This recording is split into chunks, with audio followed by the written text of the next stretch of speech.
with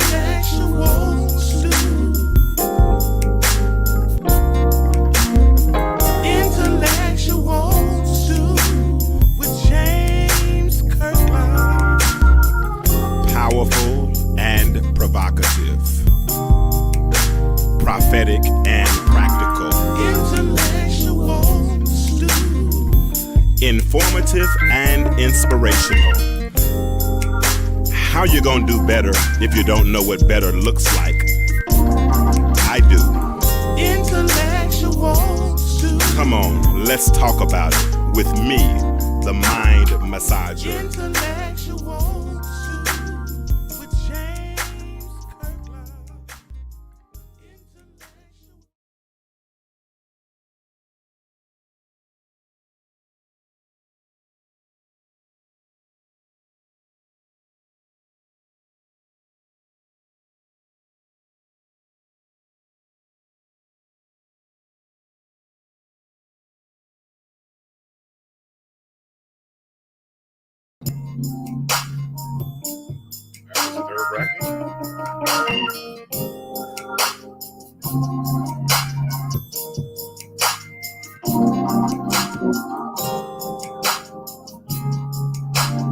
Come here, Jimmy.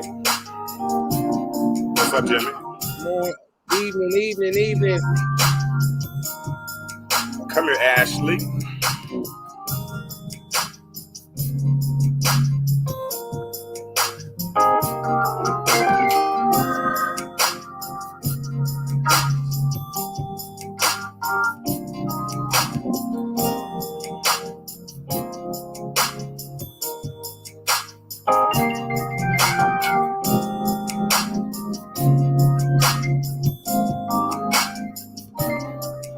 Coming in, please, sir, share the stream.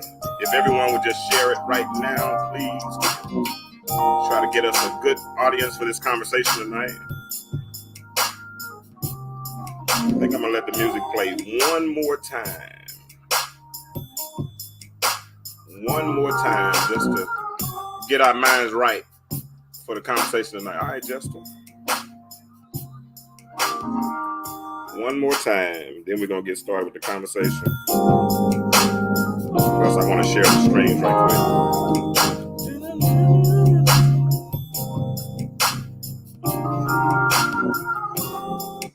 Oh, did I do that? Audience for this. I didn't do that. One more time, just to. I'm messing up my stream. My bad, y'all. Technical difficulties on the part of the host. We'll get it in a minute. What time is it? 10:00. Hey, Lady Karen. Hey, Lady Karen. We're going to get started in about 1 minute and a half. We're going to get it started. If you're in the chat, say hello. Let me know you're here. Say hello. Thank y'all for listening in again. Ashley and Jimmy are ready. And we'll let the music get us together and kind of get our little mood right. And I'm hot with this long sleeve shirt on. You turn the fan on. Okay, good. All right, Justin. Big ball. I'm watching the football game as we go too.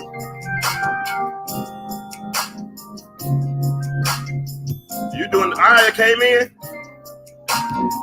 You understood the assignment, huh, Ashley? You came in. Looking all cute and things with your hoodie on. And we matching too. Look at us. Yeah, that's nice. I try to do a little something for the people.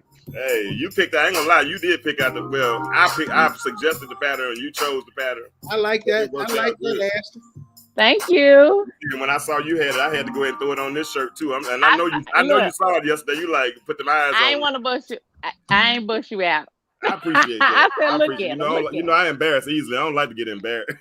I said, look at him. I like to get embarrassed. Hey, listen, everybody, do me a favor while I'm doing it too. Will you please share this stream? Just share this stream in a group or somewhere, and let's go ahead and get this conversation started tonight. We have Ashley to thank for the topic tonight. I gave her the substance, and she went with the topic. And what I like about Ashley is if Ashley don't agree with something, Ashley will push back, but she knows how to push back gently. She don't push back trying to fight. She be just trying to softly suggest. And she's like, James, I don't think that's gonna work. I'm like, okay, I hear you. Then. But but little did she know while she was still pleading her case, I had already ordered the new poster. So we have Ashley to thank for our topic tonight. And tonight's topic is Ain't No Love in the City. I tried to come up with all kind of other topics and all this stuff. Ashley like, no. How you get to choose? Anyway, what's up, Jim? How you doing, sir? Because you know how you do. You send a message, you ask me my opinion, and I give it to you. And most of the time, you like it. So that's how I get to choose. You trust my judgment. So why do I keep that? And that's probably why I'm asking you. Hey, Patricia, how you doing? How you doing? All right, Jimmy, what's up, man? How you doing? How was your weekend? How was your day? How was your weekend? How was your weekend? I'm blessed. I had a great weekend, great day. We're looking forward to getting some outcomes on this show, and let's do it. Cool. What you asking? Can you see? Am I the only person who can't see Jimmy? I can see Jimmy fine. Oh, it's a black screen over here because I thought he was doing, Mystery Man or something tonight. He's a little blurry, and I ain't gonna lie. When I first put my a little bit. Like on my screen, you're totally black. Like when I say black screen, there's a black square. People in the chat, can y'all see all three of us? Everybody in the chat, somebody let me know. Can y'all see all three of us? I see everybody. I was nervous at first because when I put my stream up, it just gave me a black screen, but it finally came through. Can okay. Lady Karen said we can see everybody, so Ashley just walk by faith and not by sight tonight. Okay, he's there. He's there. We're gonna believe he's there. All right. I'm gonna go back out and come back in because I need to see Jimmy's face when he talks. Well, you need to come on because you were about to do your prelude. You were waiting to do your prelude right now, but she said you can see everybody. Okay, I'll do that. Okay, if you just give me 2.5 seconds, sir. I'm at 1,000, 2 1,000, 3 1,000. They ready to hear a conversation. They don't want to see us going back in and out. Jimmy, I like your shirt, man. I don't care what nobody says. I'm gonna have to get you one. I'm gonna have to get you a hoodie though. I gotta get. Oh yeah, I need that. I need that hoodie. Yeah, they hot right now too.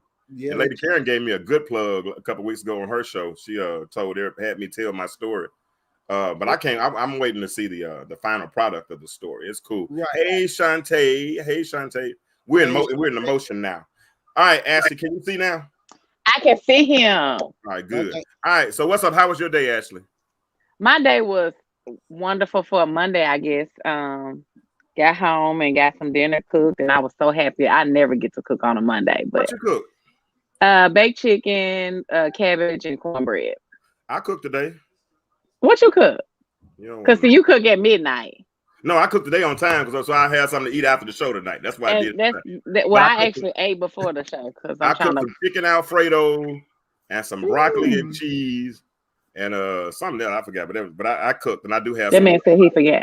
Yeah, that's really all I had. I'm being honest. Well, I'm trying to bring sexy back, and so I was trying. I said I'm trying to bring sexy back, so I was trying to eat before the live because we be getting out too late. I'm be before the live and after the lives. I'm trying to get a dad bod, so I'm working on my dad. I'm not, honey. I'm not.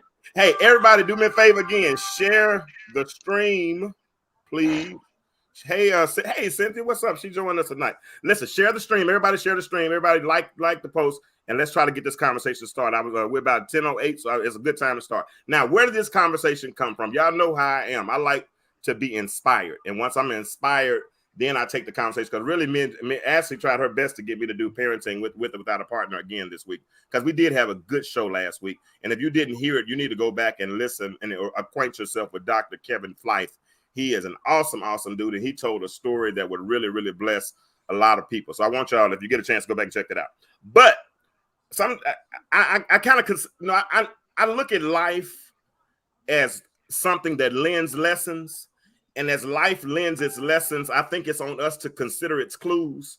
And so I think it's always something that we can learn. If we really pay attention, if we don't stay so focused on and with our tunnel vision that we don't pay attention to, to what else is going on in the world, we could pick up little certain things. And I saw a post this week on Facebook and I shared it and it got a little traction on the post. And so with that traction that came on the post, I thought it would be worthy of discussion. So we could talk about it for the first 10 or 15 minutes tonight before we move into our next subject. But here the post is. I'm gonna read it out loud, so I need y'all to pay attention, okay? Because I don't know how to share just a plain screenshot. I know how to share a video, but I don't know how to share a plain screenshot. I need to practice on days right before instead of just right before the show. But anyway, it says, fellas, this is a dude that's talking to other dudes. All right. He says, fellas, these streets not playing fair. Go home. Be with your family or start one. Start taking trips with your boys. Take your children out of town. Give your woman the attention and energy she deserves. The jails and graves have enough bodies. Go home. You don't owe nothing to these streets, but everybody you owe something to is at home. Praying you make it safe. Go home. But so when I heard this post, do I need to read that again? I think everybody that was pretty plain, right? The way I read that. Right. But the gist of it is that ain't no love, as Ashley said, in the city. Everything that's worthy of our love, or that that warrants our love, that deserves our love, is really at home. But the sad reality is, and I was reading about this right before I came on the show tonight, is that so many of us don't possess the same level of emotional maturity, if you will. And because we don't possess the same level of emotional maturity, a lot of times in relationships, we're in different places. That's why when y'all hear me say it all the time as it relates to my marriage, I grew up in the marriage. And by the time I grew up, truth be told, it was just really too late, right? Because I wasn't emotionally mature early on in life. And that, I think that's a mistake that a lot of us make. We want to keep running. People want to keep the same friends, want to keep running in the same circles, keep going to the same places. But we're trying to have these substantive, powerful power couple relationships, and we're not even growing together as a couple. So what do y'all think about that? This meme, it was a brother talking to other brothers. And Jimmy, you and I have talked about this. We need to have these kind of conversations, do we not? Yeah, we always need. Well, we've never had these conversations, and black men don't know how to, black men don't know how to consider women's feelings. Black men don't know how to listen. Black men don't know how to spend time right with women. Black men don't know how to be vulnerable. We just don't know how. We just weren't taught. And so this is a new era where we are being taught how to even deal with black women. So there's a level, black women got to understand that there's a level of immaturity that a lot of black men are just going to come with. Just going to come with. What you think about, come on, Ashley. I think when Jimmy made the statement that, or one of you guys made the statement that we got to be able to have those conversations with our friends. And if we can't have these certain conversations with our friends, then we may need to change our circles. Because a lot of times the reason why we are seeking the things in the streets is sometimes we fall under peer pressure. Because, sometimes men will be like, man, you whip, you this, you that, we out here doing this, come out here and hang with us. And when all actuality, when you do have something, someone, or a family at home, they should be encouraging you to take care of home first, and then have those things on the side. So black men, we hang with our boys more than we hang with our bride. How that work? That's absolutely true. And then the thing about it is, a lot of times I feel like whenever we express these things, sometimes it comes off as we're trying to control them, we're trying to take them away from their friends. A lot of times, I know for me, I'm a person who worries. And so sometimes, as we try, I guess tonight I'll speak on the black male. When we are out here, when they are out here in the world, we know that they're not liked by many. And so when your man leaves the house, a lot of times we tend to worry. Man, sons, I don't have any sons, but when your man leaves the house, you worry. You worry about whether or not he's gonna come back in the same state that he left. Let me ask you this question right here, because I hear what you're saying, Jimmy. You said, Jimmy, we'd rather hang with our boys than our bride. I hear you, and I got a comment. So and Ashley, I hear what you're saying as well. But can any of this be quantified by a certain age? Is it a certain age that you're saying that you would rather that they would rather hang with their boys and their bride, or are you saying that that's universal across the board? I'm saying majority of the black men today try to avoid responsibility. No, I heard that. I heard that part. I heard you on that part. But now I'm Okay. taking it to another layer. Do you think at a certain age we outgrow that? Is my point. Do you? No. Do you think that? You should. Are you asking for a man? I'm No, I'm sorry. asking in a minute. I'm asking in a minute. I'm asking in a There minute. should be, like Ashley is saying, there should be, but what I am saying to you is because we have never been taught, you got to understand, Okay. we don't have anything to teach us that. So no, it's not an age, it's a maturity level. Maturity level doesn't have an age. Well, I'm gonna give you a little pushback on that, and the reason Okay. I'm gonna give you pushback on that is because of the statement that I made a few minutes ago. I said I grew up in my marriage, and so as I grew up, I became more mature, and when I became more mature, and when I became more mature, my advice even began to change. But what was the downside? The downside to that is it's not a folks are having on the job training. I get that, but at a certain point, I grew up, and that's what I'm saying. So yeah, but you had to sacrifice your marriage. I get that part of it. That's one. But after one comes a 2 or 3 or 4 or 5 and a 6, and so moving beyond the one, there was a point where I matured, and I ain't gonna lie, I had friends, older friends that were in my I should have been in their circles that I wasn't. That would tell me go home. That would tell me take care of my family. These are men. So I can't say that I have that universal stance where all men would rather hang with their boys than their bride. Because I know some men that would rather hang with their bride than their boys.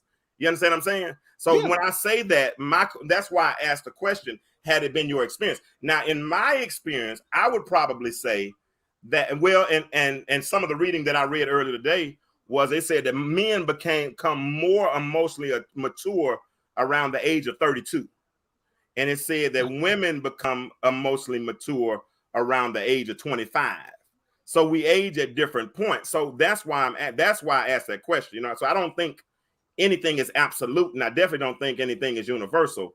But I was asking that based on your experience. So based on your experience, you think that no men have ever given that type of advice to tell other dudes to go home. No, that's not what I'm saying. What I am was saying being cynical when I said that. I'm joking. I was being cynical. Okay. I got Don't start no stuff, James. I forgot my other hoodie. It's got mind massage on there. I got to make us play. But go ahead, Ashley. You wanted to say something about that a minute ago. So you don't think it's an age either, Ashley? No, I think I guess as Jimmy stated, maturity has no age on it. You can be 50 and still be just as immature as somebody who is, in their early 20s. But it's day by day you should get to a certain level of maturity, but it doesn't happen. And sometimes you do have to be around people. And I guess, like you said, you had people that were trying to help you. But the fact of the matter is that a lot of people don't have that extra, I'll say, support system. And then even if they do have a certain support system, sometimes the support system may be afraid to say anything based upon how you will react to the information that's being given. Then that's not your friend. I can tell you a lot of stuff. It don't mean you're going to follow it. And the Bible says, when I was a child, I thought as a child, I acted like a child. But when I became older, now that's talking about going from what the scripture is really talking about is going from the law to the spirit. But you can use it in literal terms. Also, when I was a child, I thought as a child and acted like a child. But when I became a man, so there's a transition. Okay, you hear that scripture? When I became a man, I put away. You can't put away childish things until your mind becomes mature like a man. Absolutely. So let's talk about growth for a minute, because that's when we're talking about relationships, and a lot of times when I talk, I don't really like to talk about what is. I like to talk about what's supposed to be. You know what I'm saying? Because it's so easy. We'll stay stuck on what is for a long time because we got so many problems, and I think anybody can point out problems. But I think as we mature and we brainstorm, we're able to come up with some viable solutions. So, with that being said, as we grow. And I think, and y'all tell me if I'm wrong, as I think a lot of times what we do in relationships, especially when we try to compare our relationship to somebody else's relationship, is we'll look at somebody who's been married for 15, 20 years, and then we'll be here with our little 6-month marriage and think that our marriages are supposed to resemble one another. You know what I'm saying? And those 20 years, whether they were good, bad, ugly, what indifferent, whatever, man, you go through stuff and trials and tribulations that strengthen the bonds of that relationship, right? And if they like each other a little bit over those 20 years, they've grown. And part of that growth involved them growing together. So you get to finishing each other's sentences. You know what I'm saying? You can order another one's meal if you chose to, because you know their habits and all those types of things, right? Because you've grown to that point.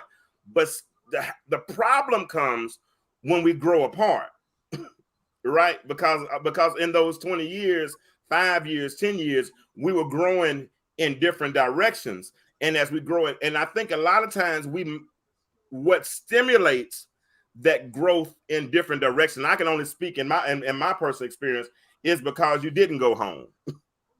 Because as Jimmy said, you'd rather hang out with your boys than your bride. And black men, let me say this, black men do that to avoid maturing and being a responsible husband. Mm-hmm. They're avoiding being a responsible husband, because here's the thing. If I got a wife, all of you have to, the Bible say you have to die like Christ died for the church. So all your old habits, all your old streets, all your old kicking it, that has to die. You see what I'm saying? That has to die. You have to let that old street life go once you get a wife. Your wife is your responsibility. Your wife is your priority. Your wife is who's supposed to be put before all them dudes in the street. They need to go on. But what black men are doing, we're avoiding responsibility. We're avoiding having to have those difficult conversations with the wife. We're avoiding having those real hard debates back and forth, and sometimes leading to arguments as a result of him not, he's just running from his responsibility. That's why black men run around with them Negroes in the street, because they not mature. They're not mature enough to hang in there at the house and have those conversations and get those difficult conversations that are really uncomfortable out the way. It's a lack of maturity. That's all it is. James, one of the statements that you made, I want to go back to. You made the statement that a person that's been married 6 years tries to compare themselves to somebody who's been in a marriage, 15, 20 years.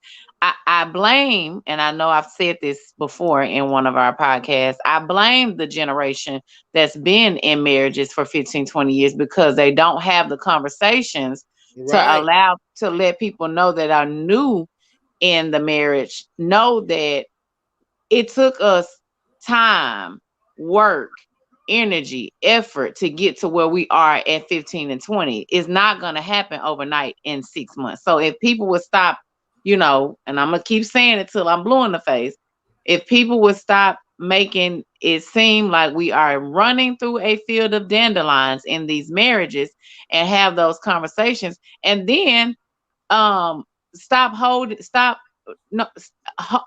upholding the wrongdoings and hold these people. A lot of times it's males. Males are not the only one, but hold them accountable for what it is that they do or don't do as it relates to their family, their households. A lot of times people make excuses for the things that they do. I can't make anyone do anything that they don't want to do.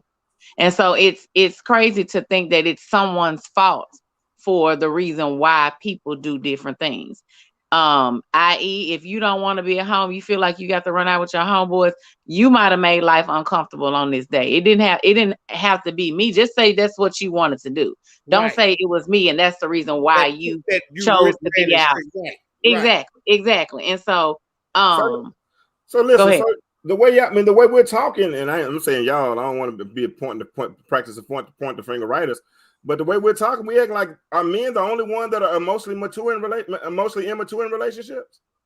Now you ain't listening to me, James, because I clearly said that it's not just men. Huh? Oh, I missed that part. I missed that part. Jimmy, Yeah, you did. Are we saying that? We are not. We are not saying that. But you did say early on in the podcast or the show that women mature. They mature faster, but I'm just saying. But this is another question. As a result of women maturing at an earlier age, black men specifically, have a damn issue with maturity. That's our damn problem. We don't want to mature. Are you mad? We don't want to be. Jimmy look, he on the women's side tonight. Yeah, I'm gonna get him back. Hold on. He on the women's side tonight. Shaking his head. All I'm saying is, men need to start being men. Women, the women will be the women they need to be if the men step up and be men and quit lying and quit cheating and running the street and being hoes, sluts, dogs, liars, cheaters. We just need to stop. I know some cheating women too, though, bro. I know women. I know a bunch of cheating women. They're a whole lot slicker than men. I mean, I think women maturing quicker than males is. I know it turns over into.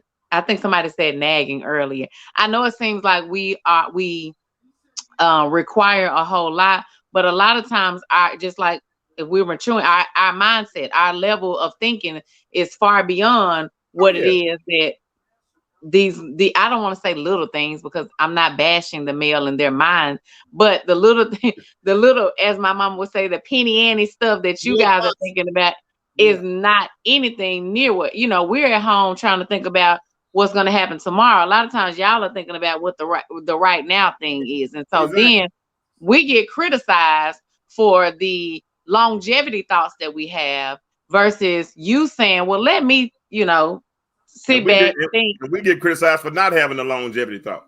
Well, here's the thing though. There is a happy medium. Absolutely. And if there are conversations that are had instead of pushing us off a lot of times, then we can come to a happy medium. We don't have to agree. We can agree to disagree. And the thing about it is, I just had a conversation with someone. It doesn't have to be an argument. Like somebody said earlier, we can have a debate. And a debate a lot of times makes you think. James, you and I debate all the time about topics. I mean, and it's not that we're arguing about it. It's just like you said, well, no, that's not going to work. Well, this is going to work. And then we come to a common ground to be able to help the masses. So when we think about a relationship, the masses is the family as a whole. So my thing is that if people could, just kind of agree to disagree, it's not we're arguing. And a lot of times we're real passionate about what it is that we want for our family.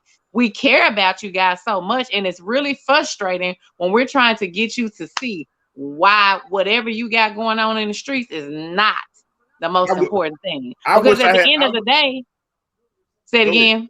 Go ahead, because I wish I had. Because at the end of the day, I don't mean any harm. If push come to shove, I know the men always talk about, bro, I got you. You know what I'm saying? If you need anything, I got you. But 9 times out of 10, it's gonna be that woman. Absolutely. If something happened to where you can't take care of yourself, I don't think your homeboy's gonna come over there and wipe your tail. It's gonna be that woman that's gonna be doing everything for you. No doubt. But I wish I had a B3 Hammond organ right now, and if I knew how to play it, I promise I would keep Lady Karen Hayes up and give her exactly the key that she needs, because she's saying it perfectly. She says sometimes it's how we deliver our thoughts about what's going to happen tomorrow. That's what it goes. Me personally, I'm gonna be honest with you. I don't want nobody to think like me. I don't want nobody, because her thinking differently is what balances us. You feel what I'm saying? There were certain things in my relationship that I didn't worry about because I knew she had. It was certain things in our relationship that she didn't worry about because she knew I had. She didn't care about those types of things. You understand what I'm saying? So that helped us kind of flourish for a long time. Now, I messed up in some other areas, don't get me wrong, but we function well. I think a lot of times people get mad when we don't think like you think, or I don't see it the way you see it. You know what I'm saying? And if I don't see it the way you see it, it's okay. But at that point, here comes, and you said debate, I like to say discussion, but here comes the discussion for both of us to find, and there's always a happy medium. You know what I'm saying? Because and a lot of times, but when we don't respond, now Jimmy, I don't know if this is your testimony, but it's definitely my testimony. A lot of times I don't respond on certain things because I don't care enough to handle it. I got real life issues I'm dealing with outside in this world. I mean, real life issues in this world, and that little minute thing that really don't require, and I get it. And as I mature and I get 10, 15, 20 years into this marriage and I understand you more and I see that those things matter to you, then yeah, I fake it. I act like it matters. And I go ahead and put a little bit more. I get mad when you get mad. I ain't gonna lie, we'll do it together. You know what I'm saying? But in the beginning, when I go to work and I got to deal with these folk getting on my everlasting nerves, I got to deal with Atlanta's traffic, getting from wherever I was to getting home. Then I get home and I'm straight stressed out because my check wasn't right. They held one of my commissions from last week. Guess what I'm going to do? I want to come home and I want to filter. For about 30 minutes, I just want to sit on the couch and I don't want to say a word. I just want to sit there and just get the day off of me. And then at a little bit later on, we can talk. So I get what Lady Karen is saying, because a lot of times, if we're going to be if we're going to be effective, we got to create the right environment for the conversation. And sometimes, let me. Oh, go ahead. I'm sorry. No, you go ahead. No, you're good. Go ahead. I want to ask a question based upon what Lady Karen Hayes says, because a lot of times, and I said this maybe to my daughter, a lot of times we can rub your head and, give you that chance to be able to rub your head on us. But that doesn't get through. Y'all don't get that a lot of times. It's only when we elevate our voices or we become passionate about what the subject is that you all actually hear us. You know what, Ashley, I didn't mean to interrupt, but Ashley, you good. You know what it really comes down. You know where arguments really come from? It comes from three things. Okay. Talk, tone, and touch. I agree. Talk, tone, and touch. If we can manage that, see, it ain't what you say. It's the way you saying it. It's never what a person said. It's the way it's being considerate to take someone's feelings in consideration. So anytime that we're having a discussion, everybody need to be mindful of three things that will set off the damn argument. Is your talk proper? Is your tone in a discussion manner, your discussion voice, and is your touch sincere? Yep. These are three things that any relationship needs to master on both sides, male and female. We need to always, before we even come to this discussion, we need to have our talk, our tone, and our touch in check. That's good. I agree with that wholeheartedly, right? Because I'm now. That's when you were saying we can rub your head and all this stuff. I'm like, what dudes you talking about? Them what I'm saying, I wasn't speaking figuratively. I was saying we can basically give it to you in the softest tone, but sometimes that's not being heard. Sometimes we have to, get a little passionate is what I'm saying, because sometimes the subjects are those some different dudes. Those some different dudes right there, bro. I ain't gonna lie. Those some different dudes. Because I'm be honest with you. You want to shut me down? Raise your voice at me. I'm done. There it is. I'm done. Listen, if you raise your voice at me, I ain't heard nothing else you said. We gonna always fall out if one of the three are not met: the talk, the tone, and the touch. Jamie. If either one of those are out of whack, we gonna fall out. Patricia said she tried that and he still was arguing, and I've experienced that. Hold on. I've experienced that, and it can't. And when I could be talking, and Jimmy, we have all kinds of conversations. The way you and I get on the phone, I could be talking in the most calmest voice with this person. And honey, it doesn't matter. They feel like I'm belittling. You belittling them because you're talking to them in this tone of voice. And at some point in time, I had to tell them, you know what? And this is not my man, but I'm just saying, at some point in time, you had to tell, no, I don't have the problem. I think you may have the problem because it's something in your mind that makes you think that when people. What's happening is this statement right here that Tammy Hampton saying right here to what you saying, Ashley, goes right together with what you saying. A lot of times we listen to respond. That's right. And not listen. That's great, Tammy. We always see we so and you know why? You know we so quick to respond. Guess why? We're not hearing. We hear loud talk. I'm done. Loud tone and no touch. And no touch. I'm out of there.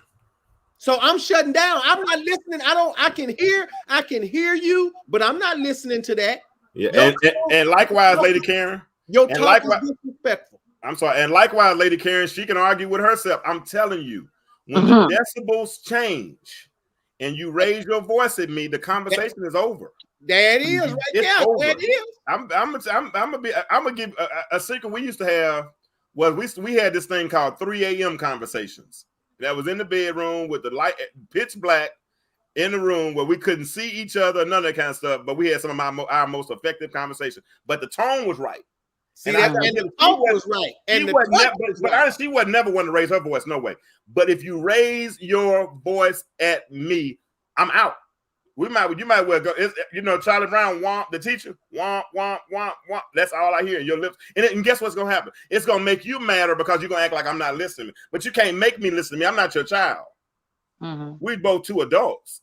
And so what we as two adults, we respond to each other in a certain way. And the key is, and that's right, I don't like loud either. But the key is, and this is what I used, and I did a show once. Y'all want to go back and listen to it, called Communication. In effective communication, you got three things happening during communication. In interpersonal communication, you got a sender, that's the person talking. You got a receiver, that's the one listening, and then you got a medium. That's how do you get the message to the person that's listening, right? So me as a sender, it's my responsibility to put together a message that's so palatable that they can understand it, right? And if they don't understand it talking loud, then I might need to text them. Or if they don't get it doing text, well, maybe I need to fix a meal and sit down and we had this conversation while we both on the same level. You know what? I remember one time it was this white dude named Kent. And I took Mackenzie to work with me one day. Mackenzie, that's my baby boy, maybe baby girl. And Mackenzie was probably about 3 years old. But when this white dude, when he met Mackenzie, I'm gonna show you what he did, Jimmy. Well, I can't show you because I get out of but what he did was he got down on his knees, gave her hand, and looked her in the eyes and said, "Hey, Mackenzie, my name is Kent." But it was clear communication on her level. The problem is we talk over people, we talk around people instead of talking to people in the right way, and therefore communication gets lost. And when communication gets lost, guess what? That's when the arguments begin. Because why? Frustration. And a lack of management of emotions. Absolutely. That's a big one right there. Once the touch, the talk, the tone, and the touch gets out of line, okay, now you got a mismanagement of emotions, and here we go. Hey, read what can you see that, Jimmy? Read what Amir's my homeboy. We met last week while the Braves were winning the World Series. And so he came in town and we got to hang out a little bit. I mean, we met we actually met on a Facebook group, but I was always I admire the way he writes. He's very, very articulate when he writes, and he makes people pay attention. But read what he said right there for me, Jimmy. Okay, do you truly respect a man you feel comfortable yelling at?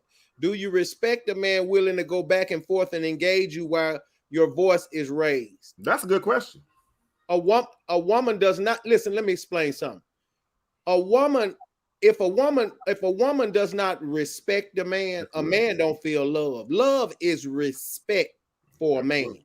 Absolutely. Okay, so if you're yelling at me and you raising your voice and you going back and shaking your head and rolling your eyes, baby, you don't love me. Absolutely. Because you don't respect me.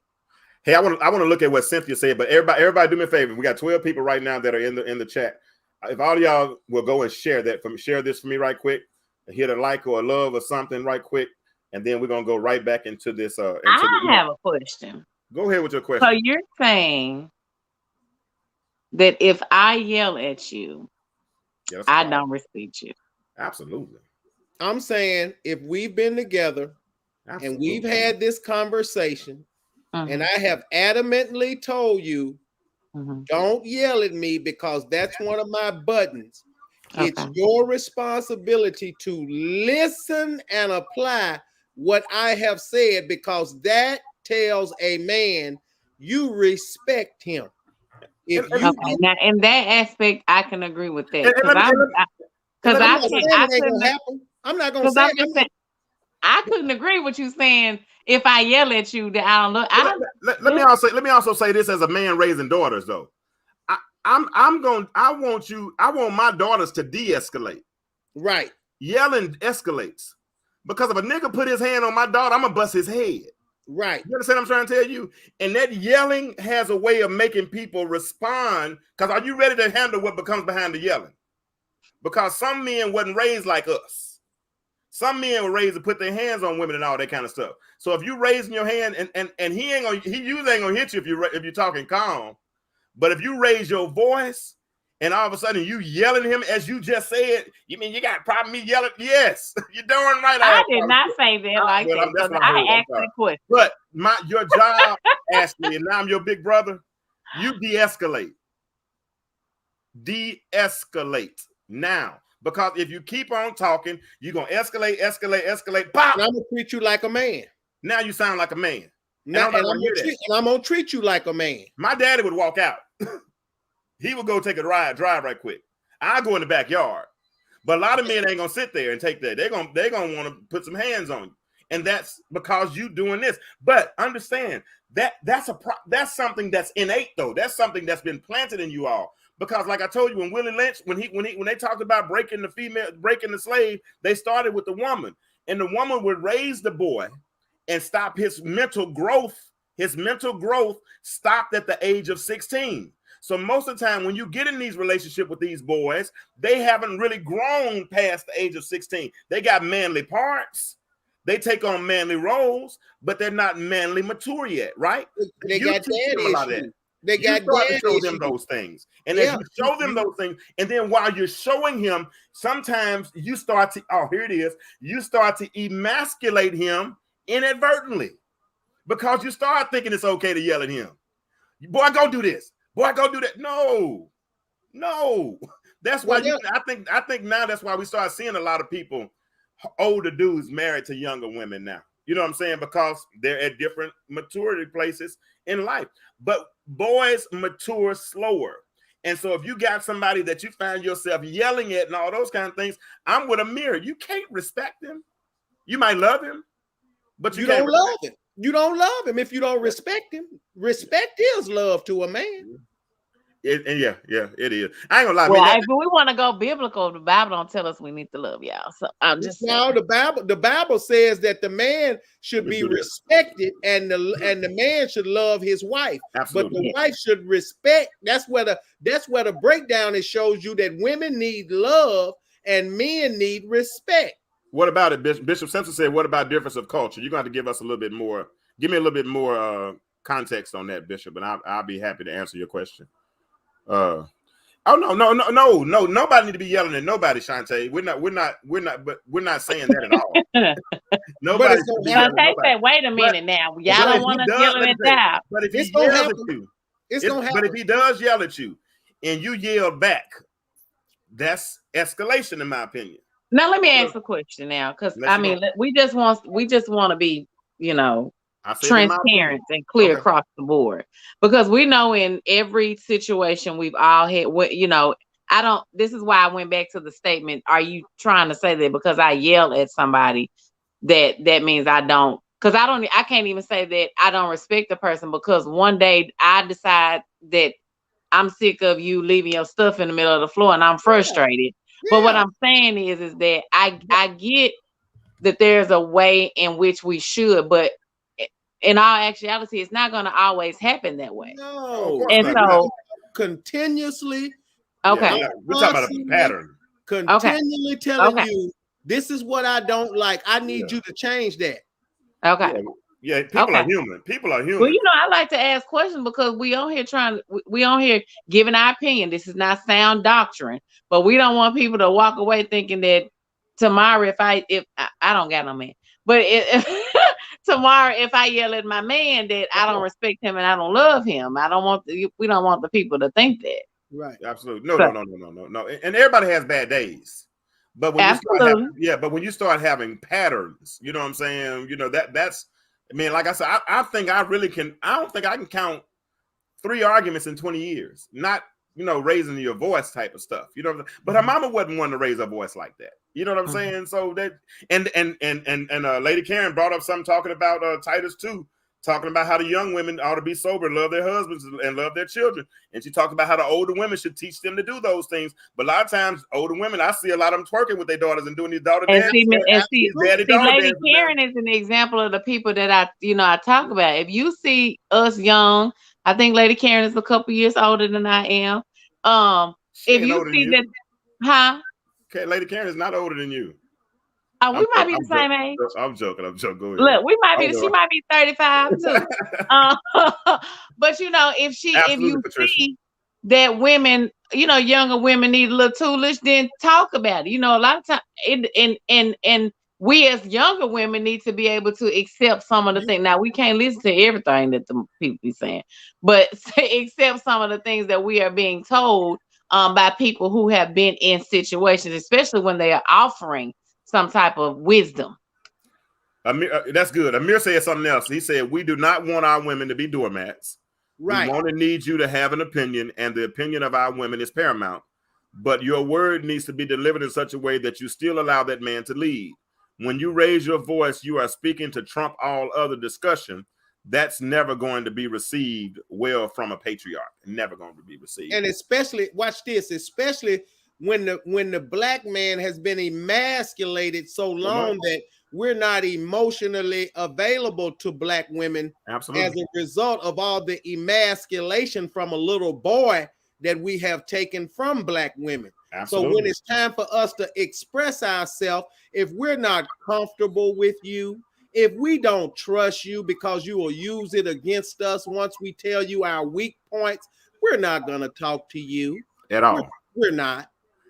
Hey, Bishop Simpson asked another question, and answer you answer it first, and then Jimmy, we'll let you look at it, and then we're gonna go to another question. I didn't know we was gonna be on this for this long, but I like it. Could difference of color or upbringing have bearing on our communication? Answer, you go first.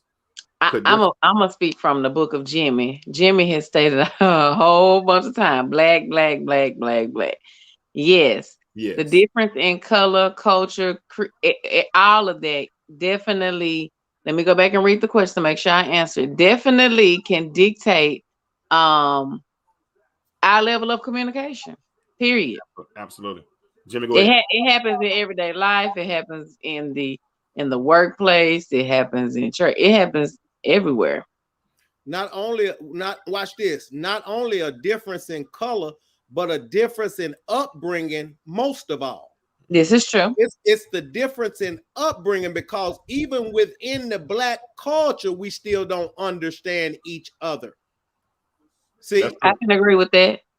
So it's not only a difference in color, it's a difference in culture. I mean, because if you think about, I'm sorry, go ahead. No, go ahead. I was just going back. I have some people that I have some friends that are Pakistani and of Muslim descent, you know, that are from out there, Iranian and from some of those different countries. And of course, you know, they are in communal cultures. Say it again. Communal culture. A lot of those are communal cultures. Yeah. Mm-hmm. And they are put in arranged everything. And so they don't have a lot of say-sos in anything. Yep. Yeah. And so, you know, a lot of them are married. They are set up with younger women and older men. And so, of course, they don't do a lot of the, as we call it, talking back. They don't have a lot of say-so, period. So, yeah, definitely. I think that upbringing, culture, and all of that plays a part in our level of communications. And just piggybacking what they're saying, Bishop Simpson, is that I believe that a lot of what we experience in our relationships and why we have so much confusion is as a result of a culture clash.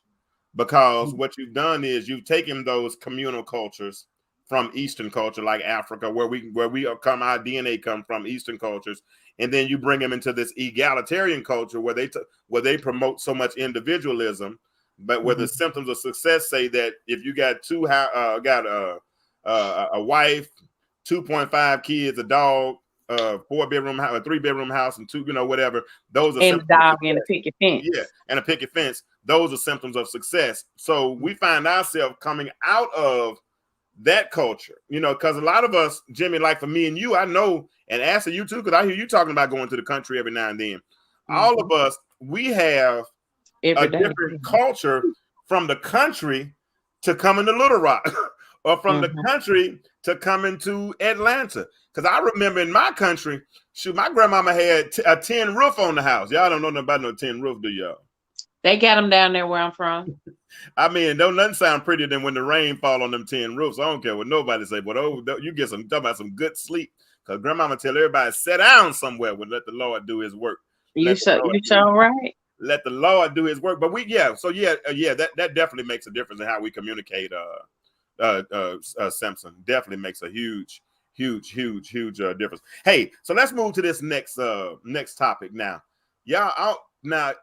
I know a lot of women don't care for Kevin Samuels. I get it. I like him. That's my dude. I ain't gonna lie. He's very articulate. You get mad at the women. You get mad at him for the way he breaks down women on the show. But he got 1 million followers, and women keep calling. So you can't really get mad if a victim keeps putting herself in a situation to get victimized. So, but anyway, a lot of what he says, if you get through what he's saying, is true. And last week, he commented on the Will Smith and Jada situation, because every time you look up here lately, Jada's talking about, putting their business in the street about their marriage, about how he's not sexually satisfying. Few months ago, she talked about how she ended up it was an affair, but somehow a new word came out called an entanglement out of that whole situation. But every time you turn around, she's really putting herself out there now. And Kevin Samuels gave some context the other day, because he talked about her being from Baltimore, talked about her being, from the hood, all those types of things. She did a couple of movies about 25, 30 years ago, Low Down Dirty Shame and Set It Off, but she really hadn't done a whole lot of movies or anything since then, you know what I'm saying? But she's married to Will, and Will is $20 million a show, right? When Will is that dude. But every chance she seems to be, and this is my spin on it, I ain't gonna lie, this is my spin, and y'all can give yours. But every time you look around, she's emasculating him, or she's embarrassing him, with these subjects. Now, I've heard, and I ain't seen I started to see more sisters starting to hold her accountable now. I didn't see that at first. Everybody was talking about, well, Will might be cheating too. Well, yeah, whatever. But he ain't going out doing all these interviews and all this kind of stuff. But Kevin Samuels asked a question, because he talked about how sometimes the high value man, the successful man, will go to the hood and get this young lady that, because she's beautiful, right? Because she's gorgeous, because she's fine, but sometimes they're not equipped to go into other environments, right? So he asked a question. He said, why is it that we mistake beauty for virtue? And I asked this question on Facebook, and I got a whole lot of traction on it. And I hope y'all will help me, ladies and gentlemen, even in the chat. Y'all help me out with this one, because Will, $20 million dude. Will was, even back then, he was making good money, all that kind of stuff. And they got together. He pulled this girl from Baltimore, from the hood, right? Because she was attractive, she was fine, all this kind of stuff. And he got this beautiful woman, but how virtuous was she, right? So why is it, and either one of y'all, I mean, anybody, y'all don't all speak at once, but either one of y'all, why is it that we mistake beauty for virtue? Well, he picked her. Let's get that straight. Okay. Ain't no need to be talking about what Jada's doing and all of that. He picked her. Let's get that straight right off the top. Okay. But at the same time, a lot of times when we go get when we date down, that's what Kevin Samuels was talking about.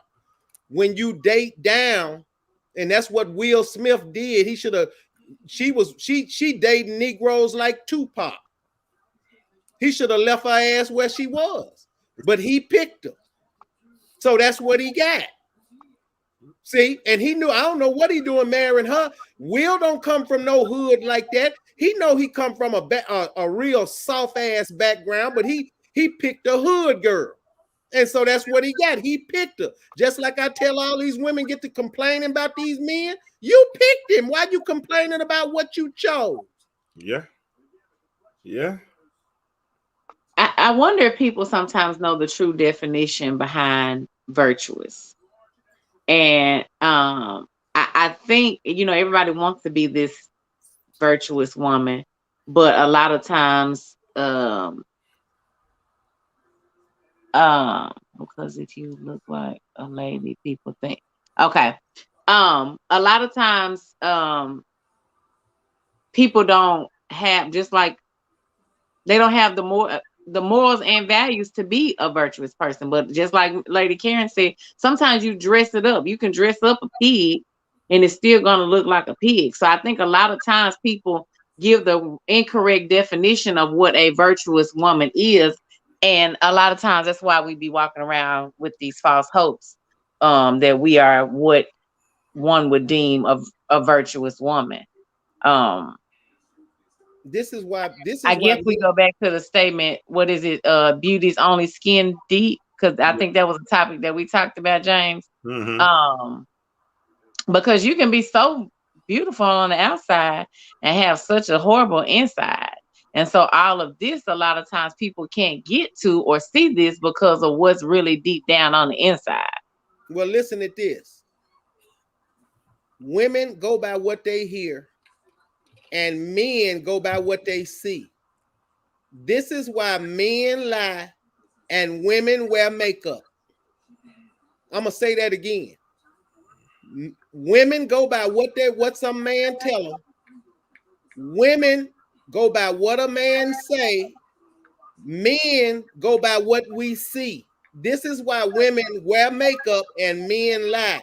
We going by the outside and we never check the character of a person and then wonder why it's not working, where you never vetted the person properly. You went by what she looked like or what he looked like, what he got, what he do, and how he screw. That ain't gonna work. Absolutely. And I think a lot of times, though, also people think that because you have money that you also have class, and money money can't necessarily buy class. You, like I said, you can take a person out of their neighborhood, you can take a person out of their, put them in a new house, all of those types of things.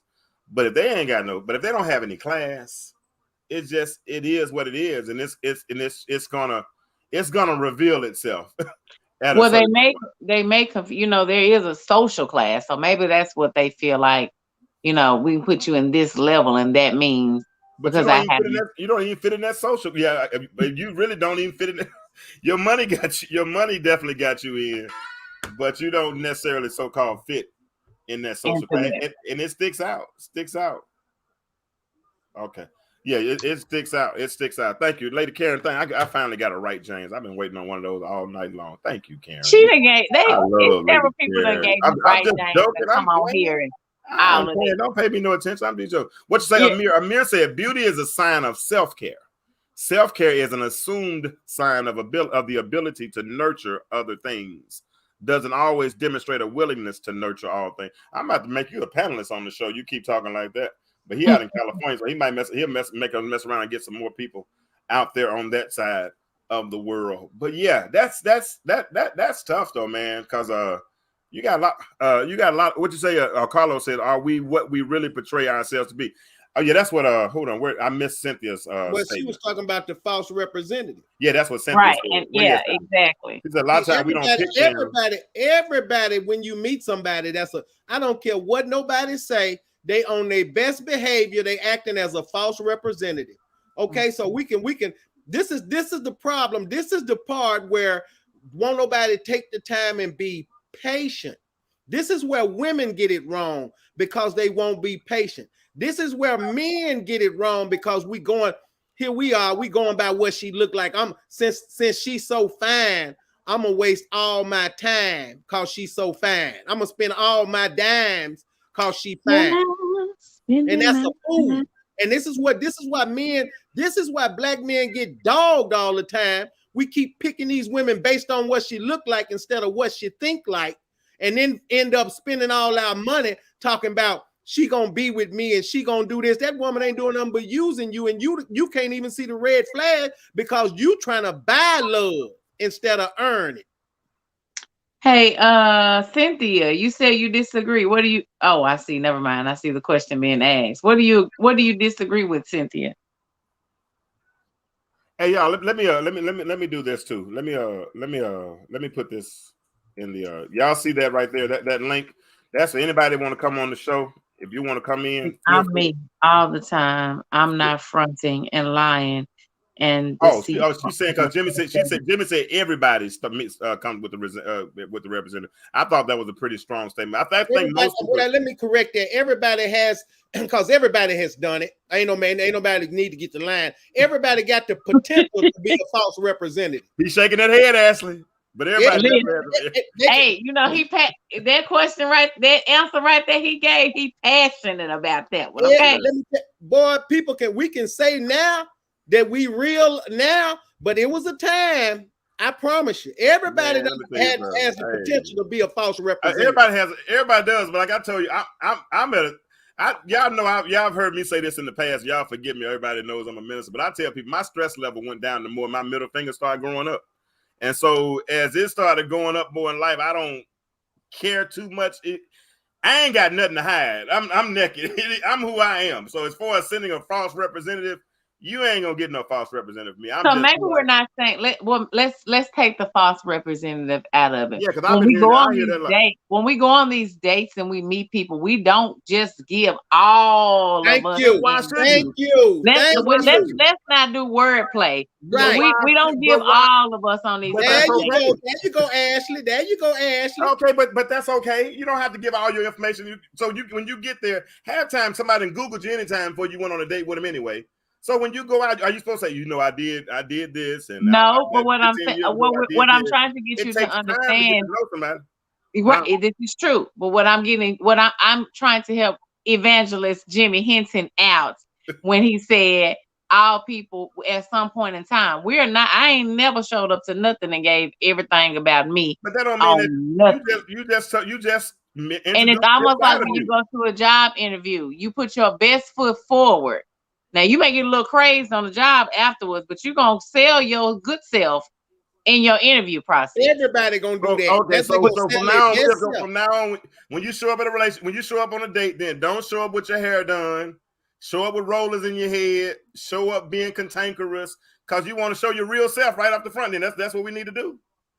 So while we're being real, I'm asking the question. So again, like I just said, when Jimmy made the statement, we all have, let's not wordplay. What I'm saying is that we are all going to go out and put our best foot forward when we go on our first date, because we are trying to sell ourselves on why, whatever, I'm the best candidate, or whatever it may be. The question is for Jimmy, though. I'm not talking. I know you already said I know you clarifying for Mr. Jimmy, but the question is for Jimmy.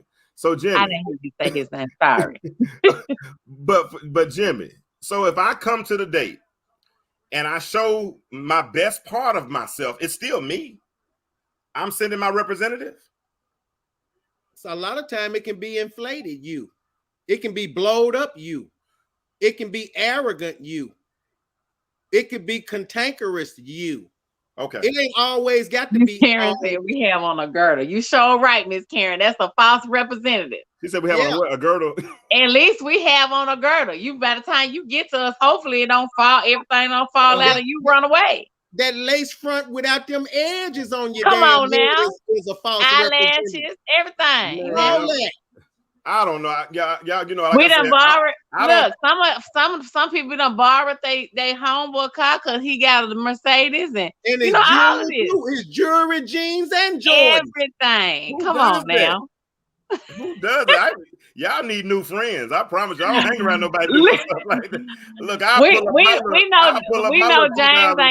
know James ain't never had to do nothing extra for he been with his. Well, I've been married most of my adult life, so I didn't have to do, so I guess that might have something to do with it as well. So I ain't have to, I was just myself, and especially now, man, I'm so comfortable in my own skin. I promise you, man, I'm just pleased. But back then, it's been a long time, man. That was 20 years ago. Cynthia said it can be imaginary. You don't show up impersonating a whole nother Negro. She didn't say Negro. Yes, she did. Shit, that ain't what she meant. I know Cynthia. I promise she ain't say no Negro. That's what she had said. She put the ass in the I had to put the R-rated on. She said, yeah. There you go, Jimmy. There you go. I had the R-rated. You did the R-rated. No, we all grown in here. It's after 11 o'clock. 10 o'clock where y'all. He is not finna say that word on this podcast. He cussing saying other cuss words. So he finna say that's a whole saying a cuss word and that word, because that's the reason why she blocked that out like she did. We are not going to say that word. I know we filtering. I know. I know. She's being a lady. She raising daughters. I get it. Hello, somebody. I get it. My friend D. Carlos Tucker says self-acceptance is the key. First of all, if you can't, and that's where I am in life. And it took me a long time to get here. But now that I accept myself, if you don't, man, take it as it's it gab for me, bro. I mean, for real. The more you accept yourself, the less people are gonna accept you. That's the irony of individualism. I've accepted my belly, but I'm still gonna put a. Yeah, that's our body shape. We're gonna work on that. We're going to the gym. Y'all gonna work out, Jimmy? You gonna take Ashley and work out? Yeah, I'm gonna have to get Ashley in the gym. We're gonna get that fupa right. We're gonna get Jimmy, look, I've been praying to the Lord. I think the Lord won't let me. I even got this much down. And I'm like, Lord, I'm gonna act right. I promise. We need some crunches at the house. All of it. All of that. Hey, but I ain't gonna lie, but that hoodie look good on you though. I don't care what nobody says. Did y'all see it? Let's go ahead and do that commercial break real quick. Oh, that's fine. That's that Splash. We call my daughter named that was Splash. Yes, honey. Yes. Hey, I wanted to do something though. It's 11:07, so we're a little behind schedule, but that's okay. Like I said, it's good conversation.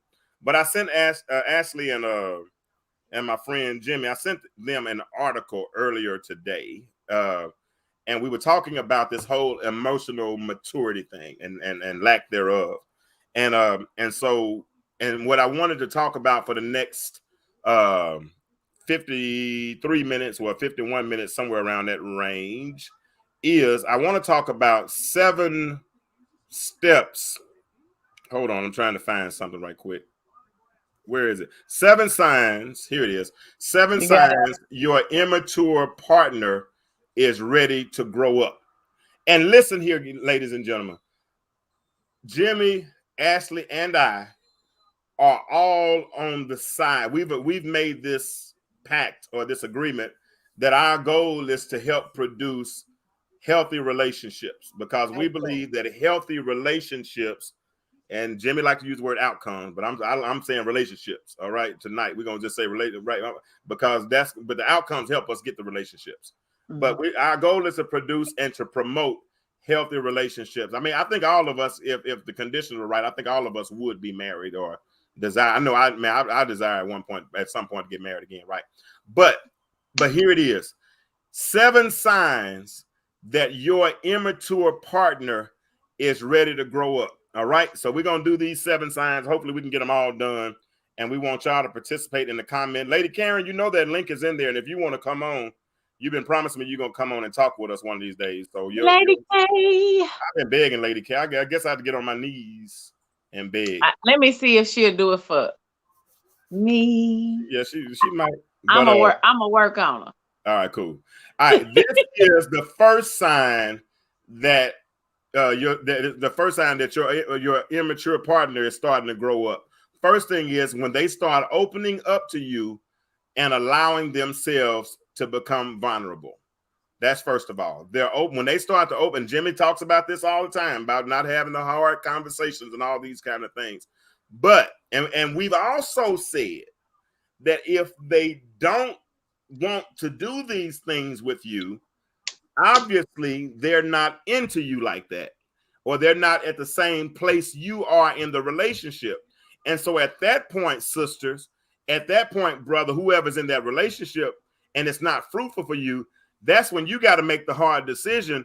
Do I continue with the hopes that he changes because I could be delusional, or do I get myself out of it before I invest myself in it? But when they start to open themselves up and allow themselves to be vulnerable, at that point, you know that they're starting to become more mature. What do you think? I can answer. Sure. Well, first of all, if I don't open up, I don't trust you. Let's get that first. I gotta trust you before I can open up and be vulnerable to you. Let's start right there. And until I'm mature enough to trust you, I'm not opening up. Okay. And I have to be willing, I got to be willing to trust myself before I can trust you. You see what I'm saying? So that if that's I don't necessarily believe that's a sign of them maturing. I believe that's a sign that the relationship has gotten to a point where they can communicate better. Even though they're saying they can open up and allow somebody to be, I'm not going to be vulnerable to somebody that I can't trust. And on top of that, a man changed for who he cherished. What you think, Ashley?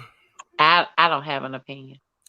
All right, Cynthia, aka Storm, I can't say aka Storm, aka Storm Gaines Smith said, "It's never my fault that you're a liar." Well, it's not your fault that he's a liar, but it's your fault if you continue to let him lie to you. If you know that if you caught him in a lie and he keeps lying, if you stay in the relationship and he continues to lie to you, if you stayed in that relationship, then yeah, that is your fault. It's not the fault that he's a liar, but it's your fault that you would allow him to continue to lie to you. There you go. That's how I would suggest say that. That's right. That's how I would say that. And then y'all, if y'all in the y'all in the comments, y'all tell me if I'm right or wrong on that one. I think it is a sign of maturity. I'm not. Jimmy said it might not be a sign of maturity. But I think personally, I think I will say I think it's definitely a sign of maturity. I would say it is, and the reason why I would say that is because I think it's kind of a childish mindset. I don't know. Well, I can't say childish mindset. I don't know where men get that they can't. It makes, because I've been having this conversation with a few people, that it makes them weak or soft if they have certain conversations or say certain things. So maybe it is a level of maturity, or some level of maturity when you get past that mindset that it doesn't make you weak to be able to open up to someone about how you truly feel.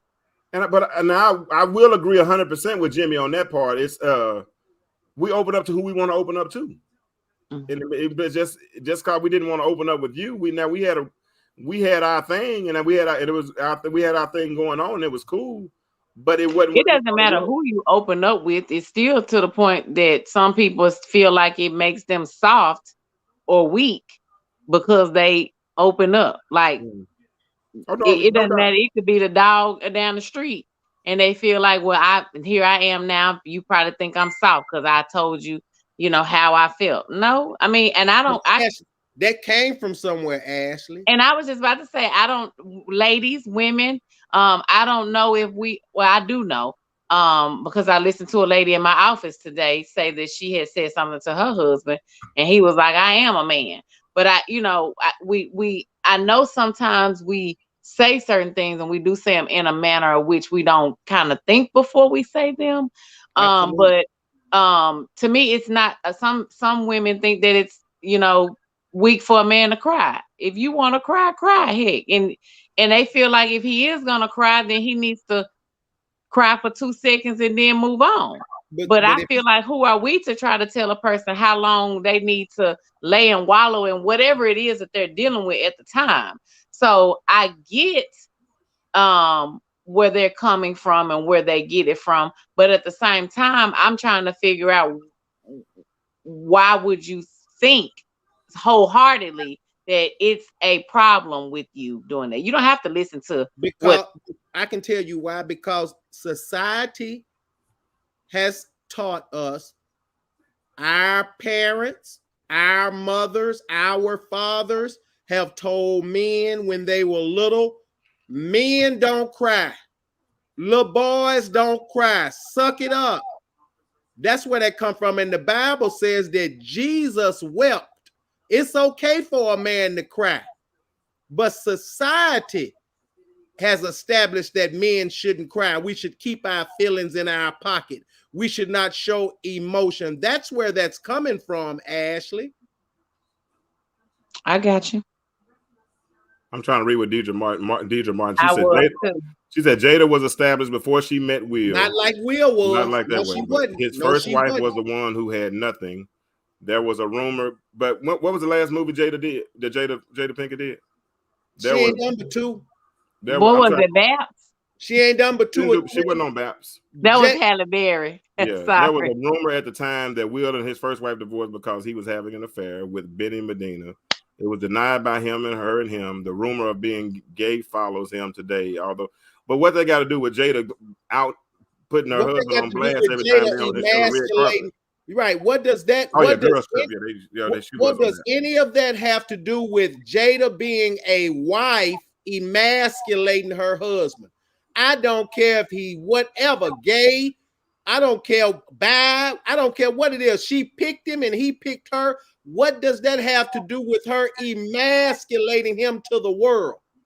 Not a damn thing. And she need to sit her black ass down. Hey. I'm still reading. Somebody need to set her off.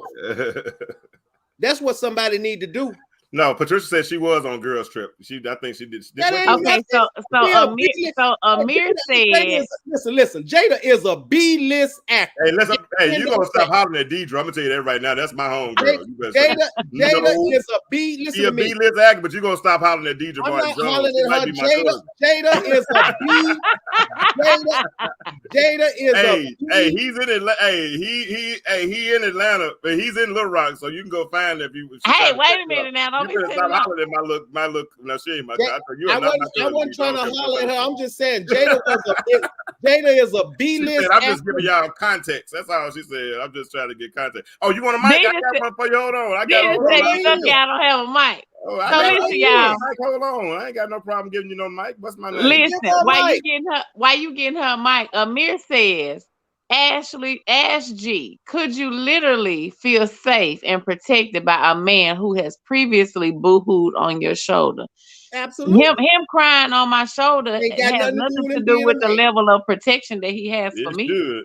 Here's where that's not right there. See that right there. This is why men don't talk to black women for that. I'm gonna spit on my computer. Don't do me like that, man. I'm gonna spit on my computer, man. This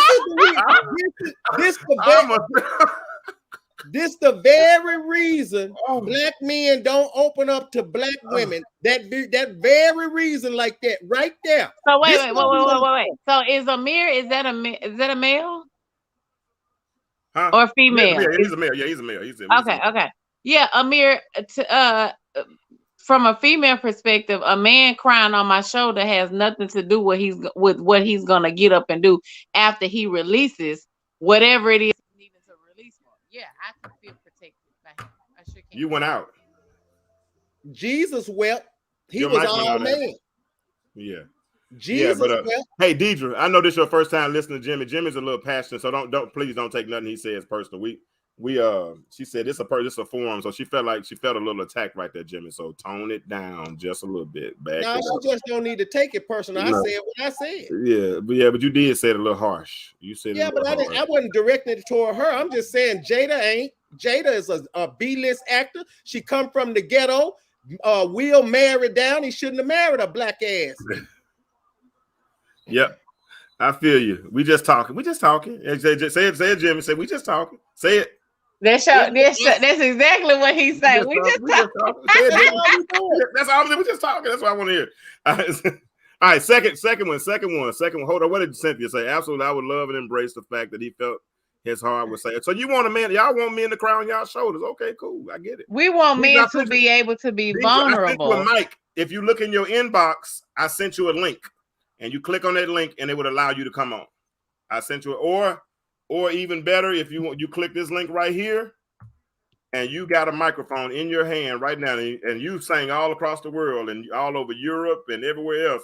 So you know how to hold a mic and handle yourself with a mic in your hand. So you are welcome to come on, and we can all continue this conversation. But let's go to step number two. Step number two. Ashley left out, so she'll be back. Step number 2: 7 signs your immature partner is ready to grow up. This is the second one. They start opening up to you and allowing themselves to be vulnerable. We already addressed that one. Yeah, well, let me see. Y'all be jumping ahead of my show, jumping ahead of my notes sometimes. But this is for everybody in the audience as well.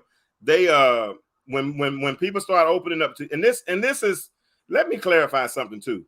This list of 7 things, it's not talking about immature men. It's talking about immature partners. So it can be either one of us that's immature. So Jimmy said we already talked about the second one. So let's go to the third one then.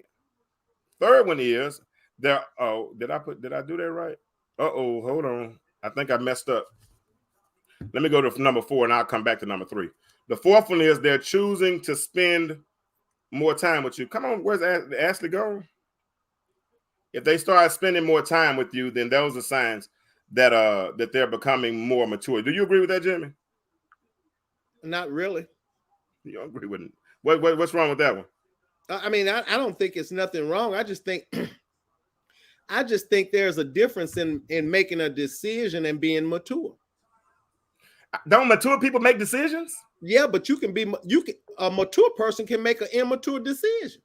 I know, but we're not talking about the immature decisions today. We're talking about the mature decisions today, right? I understand, but what I am saying is me spending time, me making a decision to spend more time with the person that I am with has nothing to do with my maturity level. I can make a decision. A man can make a decision to spend more time because he got caught cheating. Well, I think sometimes getting caught can mature you. Yeah, I understand that. But look, it always has to be some pain for change. Well, and pain can mature you. Yeah, I understand. That's what I'm talking about. But every quality you're giving is a quality that says maturity, but then you said you don't agree with the maturity aspect. I'm saying you don't have to be mature to make that decision. So you just want to change the answer so it'll be a Jimmy-ized answer then. That's what I'm just saying it's more perspective than just that one. I got you. Hey, Deidre, you there? Yep, I'm here. Can you hear me? We hear you well. Come on, I want you to talk. Okay.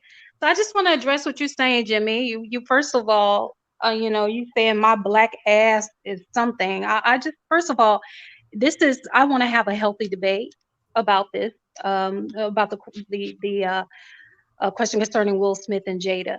Okay, it's not about trying to go against you. I'm just saying this is a forum and it's a healthy debate. You made a statement. I countered that statement. That's all. Can we start from there? Yeah, I was always there. You just don't know me, and that's just the way I am. I know you a little bit. Okay. You know that, right? So I'm just saying we don't need to go there. All I'm saying is this. Here's my point. With Will Smith and Jada, yeah, she was a B actress at the time, but she actually had a couple of movies under her belt at the time when Will approached her. Actually, she was auditioning for his show. And this was after the movies that she made, right? So what you said was that she came from the hood. He picked her up out the hood. You would think that he was cruising the block in Baltimore and saw her out there with bamboo rings with a lollipop, sucking on a lollipop at the bus stop. I'm just saying it wasn't the case. She was already working. That's all that I'm saying, okay? His first wife was the one that was a fashion designer or something else. She was the one that didn't have anything. So I just want to say that, we don't really know what the arrangement is that these couples have when they do end up getting together. There was a rumor, like I said in my message, that he was gay, that he was an affair with Benny Medina, but he refuted those allegations. saying that that's not true, but still, these things are still popping up that he was gay. There's these things popping up, right? I'm not saying he's gay or not. I really don't care. I'm just adding to the context so that you understand that there are variables to this thing, that we don't know about. And when in that short text, you really can't get the gist of what I'm saying. And that is that we really don't know what Jada knows. And do I agree with them getting out there airing each other out in public like that? No. However, they had to agree to that forum. They had to agree to do it. They agreed to it when she was with August Alsina. So I just think that we need to take a broad view in terms of before we judge it and say he should have left her ass in the hood or whatever, or so on and so forth, without knowing all of the facts. That's all I'm saying to you. Okay, I want to counter that. Okay. I understand a lot more than you think about Will Smith. I understand all the stories. I even know some things, or was told some things that people might not know, especially about this. According to him being this gay situation. So I totally agree with you. I never was off page with you. What I was really trying to convey was Will dated down, and that was my only thing. He dated down when it came to Jada. I understand his first wife. I get that. I was not trying to say that Jada was, I know where she come from. I was talking about where she came from and the fact that Will dated down. And at the end of the day, just like you're saying, I don't care what their issue or whatever it is. It does not give you the right to emasculate your partner that you chose for a lifetime. That'll never be justified. Never. True. I understand that, and I agree with that. Yeah, But that's all. how can you emasculate someone that maybe is already emasculated? Maybe he's the woman in the relationship.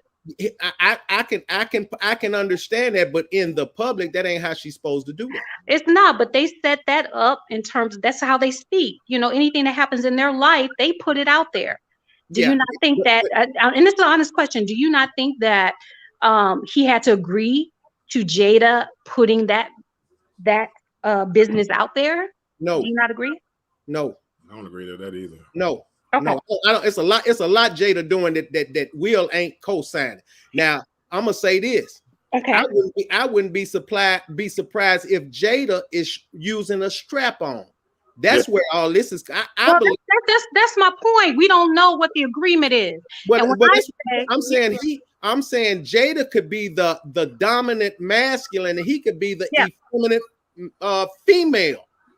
Yeah, that consents to all of this foolishness is what I'm saying. Absolutely, Jimmy. And I agree with you. And that's why I said, hey, maybe he's already emasculated. And so what I'm saying is, for a woman to respect a man and submit to a man, he has to be a man. And so therefore, there obviously are some discrepancies in terms of her place in that relationship and the role that she's had to play in that relationship. And when a woman cannot operate in her full femininity, when she cannot operate in her full femininity, that means that she has to operate in masculinity. And she is not really allowed. Now, okay, first of all, this is a disclaimer. I don't know Jada. I don't know if she's, what her if she's, a lesbian, more masculine, feminine. I don't know her personally. It would be unfair for me to kind of say, oh, I know that this is going on. But I will say this as a woman: when a man is not operating within his masculinity, that's when things start going downhill. That is when these kinds of things happen, when a woman is not allowed to feel safe as a woman and just be a woman. And because a man is not operating within his masculinity, a woman has to step up and take on that role. It's not okay. Right. And so when this happens, things are out of order, right? Absolutely. Then there's emasculation. Then there's these things that men are complaining about. Oh, I can't. She talks too much. She's yelling and she's doing this and that. And that. Things are out of order. So this is what I believe we're witnessing now with Jada and Will. There probably most likely was an agreement that was in place, although he concerning what he was doing before. And she was pregnant and young, and she didn't even want to get married. So when you operating on these levels, you are implementing things that are unnatural. And when these things are unnatural, then you are setting yourself up for failure and things like this. It never was supposed to be. Absolutely. And this is all that I'm saying. And now, Jimmy, I want to say to you, when you are saying on a public forum to set my ass out, and things like that, when I'm just making a statement, I said nothing negative towards you or disrespectful towards you. I never said that about you. I never said that to you. Was that not about me? Who was it about? No, I never said that to you. I was saying was that not said, James? Whoa. Listen to me. Listen. Okay. I said Jada should sit her black ass. That's what he said. Okay, you didn't say. I didn't hear Jada. I thought it was me. And that's why I was like, give me the mic, because if I say something, I definitely have the means to back it up, because I never speak when I don't know what I'm speaking about. So if I misunderstood you, I apologize. That's why I wanted the mic to kind of set that. I don't disrespect women face to face or anything like. I don't do. It's understood. We're understood. If I misunderstood you, I apologize. But that's my 2 cents. I just think that we need to. The things are out of order. I know as a woman, I want to operate within my femininity. I don't want to be with a man that if I feel like I have to disrespect him and speak crazy to him and all this stuff. I won't even go there. I definitely would just leave that situation, remove myself from that situation before that even starts. Deidre. Yes. Deidre, how long have I been knowing you? Oh my God. About 20 years? 20 years? What? About 20. We met on an airplane, right? We did. We met on an airplane. Have we ever raised our voice at one another? We absolutely have not. Actually, I would say with James, he's actually pushed me to become better. Tell Ashley the story, because I told Ashley about this story one time. Because you know what? Okay. I forgot the story, and you had to remind me. You remember that? Yes. Okay. So I was speaking with James. When we went out to eat, your cheap ass took me to Olive Garden. I remember that. No, I did not. We went to Justin's. We went to Justin's. Justin. That was another nigga. We went to Justin's. Was your ass. Don't even try. We went to Justin's. No, that was Justin's. We went to Justin's. Come on now. We're gonna tell the truth. Let's tell the truth, okay? We went to Justin's. Yeah, you didn't know me. We wasn't doing nothing. You was like playing this thing. I got a photographic memory now. We went to Justin's. You got jet lag going back and forth to Germany. You got jet lag going back. But let's go to the next part of the story. Okay? Let's go to the next part. Okay, so if you're not gonna tell the truth, you know what I'm saying? Let's say you want me to tell my truth, but you're not telling the truth. What is that? It was Olive Garden. Okay, y'all. It was Olive Garden. All right. I have no reason to lie. No reason to lie at all. Okay. Okay, go ahead. Okay. So, we were at Olive Garden and I was talking, and James, being the intellectual that he is, leave me alone. He's the literary intellectual that he is. He said, well, wait a minute. Did you really, you know what? I'm paraphrasing. But did you really use that? I believe it was some kind of plural, something I did wrong or something. He said that. And I was like, oh, did I? I was like, oh, okay, I got that. And one thing about me is that when I am called out on something that I do not know, and I know that I need to correct it, I will, think over it and be like, okay, how can you fix that? Because you never want someone to say that to you again. And so I said, okay, that's great. So I went on then at that time, it was a long time ago, to get my education. And so that was one conversation that inspired me to go on and get my education in certain things. So I always have to tell him, thank you for that, because I never want to be in that situation. So when I'm called out, it's like, okay, you got me that time, but I promise you won't get me the next time. I remember what you said. You said that I told you that you were too pretty to be using words out of context. Yes. Yes, you did. I said And I you are said, too. you know I what? said you are too I, pretty to be using the words out of context. Like, and She I got said some, this hey, is but it it's was okay. She something got like some hood. that. It was something like that. No, it I was said it's something. It sweet. was a grammatical error. Yeah. And you know what? I said, you know what? You're right. And I tell you what, now try She got me. some hood. She got some hood in her, James. I You know, hear you you. Yes, know, I you know. do. Yes, I do. Yes, Pine I Bluff, do. I Arkansas. got a little gangster from Chicago. Do not play. Don't let the hair and the high heels fool you, baby. You do wear some hot, That's I but will right. hey, tell you that. but That yes, Deidre, I but do. Deidre has experiences that a lot of us have never had. Like I said, Deidre lived life overseas for over half her life. She's a Mhm, professional singer over there. You know what I'm saying? mhm, She's had lived a really, really good life. You know what I mean? mhm. And I have. Praise and God. she's been exposed to a lot of things. You know what I'm saying? And Yeah, survived it. And so that's why we've always had a friendship over the years. But yeah. we never have known if we were related or not. So we were cool with that. I say we are. Like, we Hey, ain't I say we related. We are. like cousins don't count. We don't do that like that. Let's look. We got DJ. You gonna hang out with us for the next 20 minutes? Sure. All right, Yeah, cool. I'm We gonna enjoying go. this. So they Look said what Cynthia's they saying. don't think, huh? Look what Cynthia's saying. Okay, What Cynthia say? let me put it on the screen. She said, "I can relate to what Deidre said. We as women are often forced into the role of king, and thereby we sacrifice our queenship, not by choice."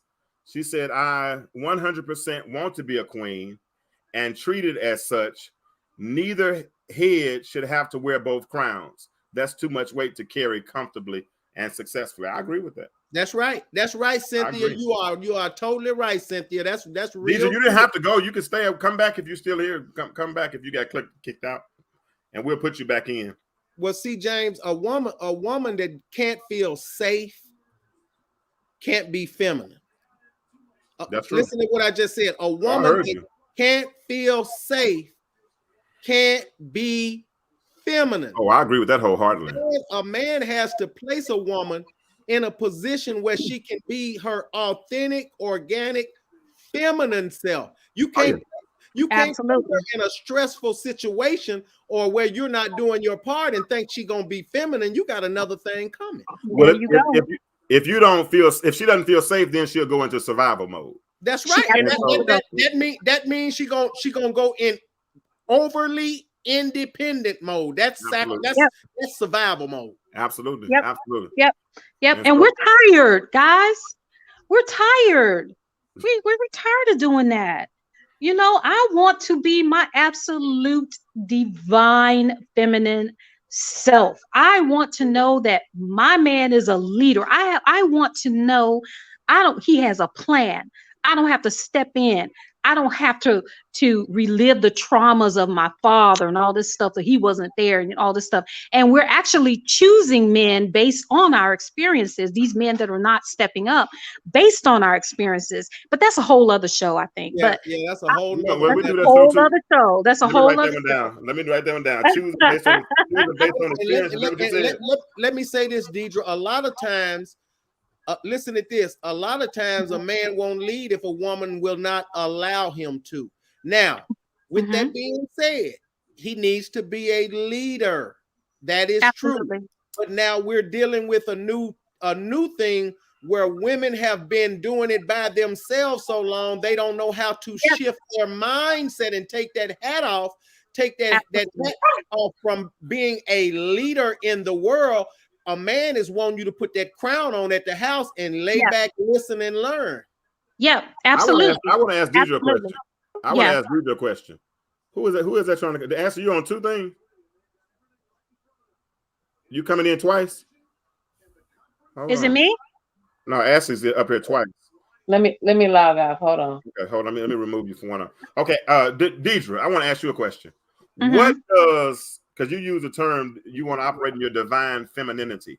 I want you to explain from your perspective, what does divine femininity look like?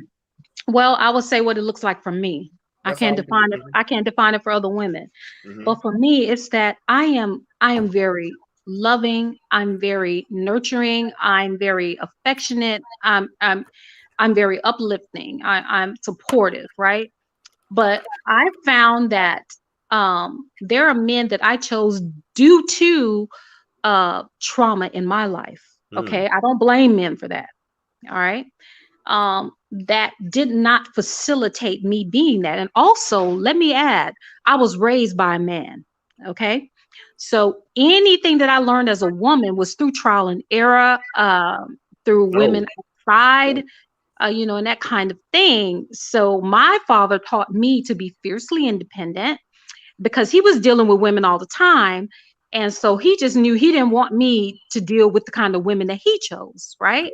Mm-hmm. So he taught me to be fiercely independent. And so I learned to be that way without understanding that yes, it is good to be independent. However, if you want your a man in your life that is a king, that is a leader, that is an alpha male, you are going to have to learn to coexist with this person. And that means that doesn't mean to give up all your power. Being a woman and being feminine within itself is a superpower. Oh yeah. I'm just saying that we um b- our race of women, we're not taught how to be loved and cared for. Okay. We're not taught how to embrace being feminine and understanding that it's okay for us to trust and to lean in. And our men are taught, through generational things, through slavery that goes way, way, way, way back, how to love us. Mm. Right now, it's kind of like a revolution in terms of us understanding who we are and how we need to be loved. Okay. Mm-hmm. So I would say define femininity for me is being able to be safe within that femininity without having to Wow. step over into this part because my man is like not. He's not doing this. He's not operating here. So I have to be that, and I'm frustrated. And you know what? You know that. The black woman mantra. Fuck it. I got it. You know what I mean? Oh yeah. Let me just do it. I don't want that. I do not want the role of a man, Jimmy. I Absolutely. do not want the role of a man, James. I I get it. do not want to step in and have a man in my space and I got to operate as a man and try to be a woman. I do not want that. Can I And piggyback sure. that word? What has actually happened is a lot of women were not taught womanhood, There you go. but were taught to be a worker bee. Yep. Womanhood entails three Good. characteristics: spirituality, Mm-hmm. sensuality, Mm-hmm. and femininity. Mm-hmm. And because granny, auntie, and mama told the new modern day women, don't worry about men. They were speaking through their trauma, past trauma.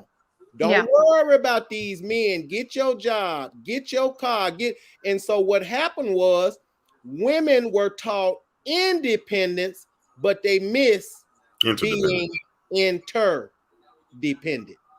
And so Yeah. now they're stuck because no one taught them. And so now they're trying to learn on the fly. And high value men don't need you to cook. We don't need you to clean. We don't need you to wash. We don't need you to buy clothes. We need you to be feminine. But the Yeah. women are stuck with what I can do. And it's not what you can do, it's who you can be to a man. Yeah. Absolutely. But not only that, Jimmy, it's what a man can be to us now. Okay. Absolutely. So Absolutely.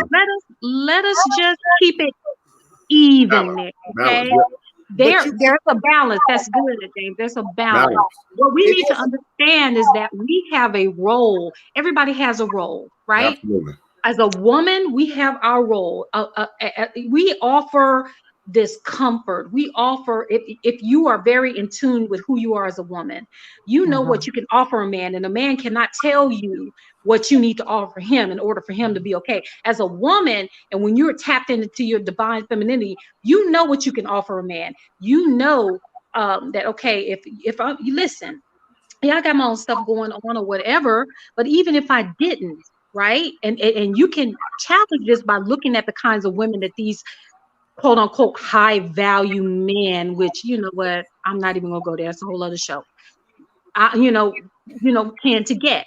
It's these girls that don't have a lot going on. They're pretty. They are younger. They are, you know, just kind of hanging their trophies and they're kind of just going with the flow. And they're, you know, sometimes, I'm not saying all the time, right? So, you know, I get it. That's because they're looking for something and it's kind of like the opposite end of the spectrum. It does not meet in the middle because it's still not satisfying all of the needs of that particular man. It's just, you know, that is just the best option in terms of what is available. So And I'm sorry, go ahead. no, I'm sorry, go. So I heard you say that we operate in our femininity and we should know. I know we know what we bring to the table, but do you not ever think that even though we know what we bring to the table, that's a generalized thing for men? Do we not ever want to know what that man specifically? I know There that you go. Come on, Ashley. What Now that we talk. man specifically brings to the table? no, not what he specifically brings to the table, what he needs from a Right, woman. right, Um, right. I know that, you know, just like you were giving, you know, the things that you the classify as which the divine femininity. Uh-huh. But for each individual man, it may not be the same rubric, you know, so to Yeah. speak. So do we not ever try to tap into that to see what he needs individually, or do we continue to operate in what we think that we are offering and bringing to the table? That's the problem. I think that when you're getting into that, you're getting into like a micromanagement kind of thing, like what men need individually. I would just say for me, and and I respect your point of view on it in terms of what you think about it. But I think that if you're true to yourself, then you will attract what you need, and everybody's individual preferences, it doesn't matter because you can attract to you what it is that you need according to your preference. Does that make sense? But Yes, Deidre, ma'am, it does. Yeah. it's not who you attract, but who you choose to entertain. Because watch this: the men women choose to entertain is a reflection of her emotional state. So women need to heal in order to choose the right man. Say Because that if you again. don't The men, women choose to entertain. It's a the reflection of her. it's a reflection of her emotional state. If she pick lazy, sorry Eric, that's an indication that she got low self-esteem. So why? Okay. I just want to kind of touch on what you said. You said the men women choose to entertain is a reflection on her. How is it that if he's entertaining, it's a reflection on her? Why is No, it not a reflection on I him? said, I said the women that Mhm. they choose to the men that women choose to entertain is a Okay. reflection of her emotional state. Women Absolutely. need women need to heal and quit hopping and bopping and stop and heal so they can relearn so they can know their core needs. And then black women especially, don't know how to vet a man. But Look. Jimmy, what you're saying is true, and we say, and we've established that. That's the foundation. We've been talking about that for the last 4-5 weeks. But now we're beyond that, and I think Well, what we Deidre is can't be saying. based on what Deidre said. Hold on. I didn't interrupt you a second ago.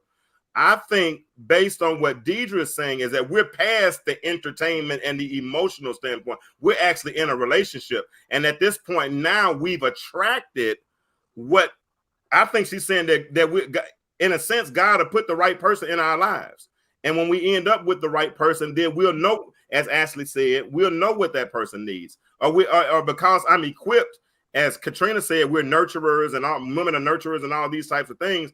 When we get to that certain point, then we just gonna know what that individual needs. It's gonna fit. We're past the emotional and the healing. I think, James, actually, I think because based upon what Miss Deidre said was the the response that Jimmy was giving was based on what she was saying. He was basically she said to me that I would attract what it is that I need based upon the response that I gave. And then Jimmy then talked about the it's not who we attract, it's who we entertain. We can attract all kinds of people, but do we choose to entertain them? So that's kind of what I think he was referencing. Yeah, we've talked about certain topics for the last 4 or 5 weeks, but based upon what Ms. Deidre has brought up today, it is a need to reflect. And that's my point.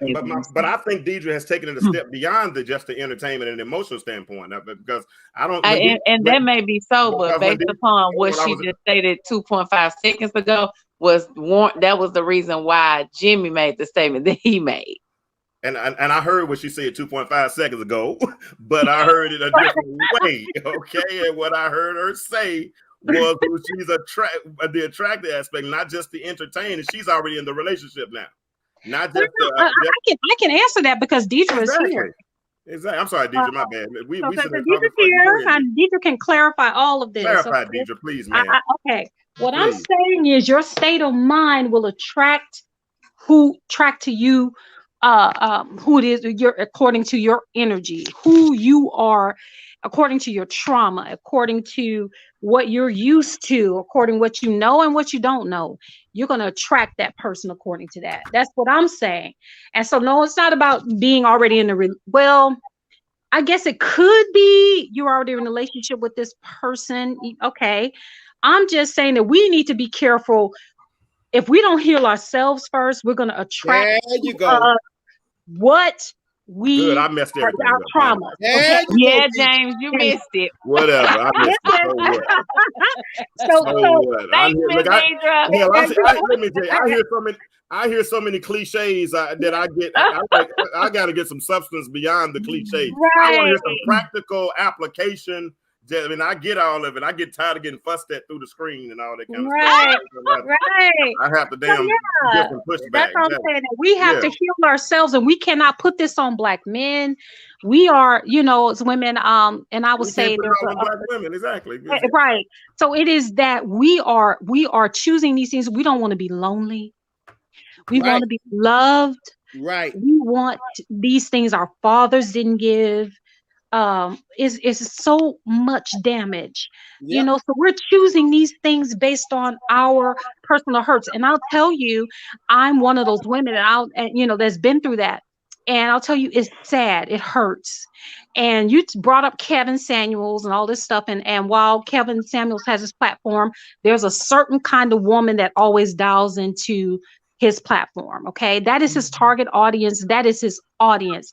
But I wish that Black men such as him that has this large platform would tap into really the healing of and the source of this pain and why it's happening and how we can come together as Black people, as Black couples to heal that gap, and not necessarily it's a Black woman and you're out here popping and bopping doing it. Yes, it's true. But the thing is that how do we get to the bottom of it, of how it started, what it is, what is this about?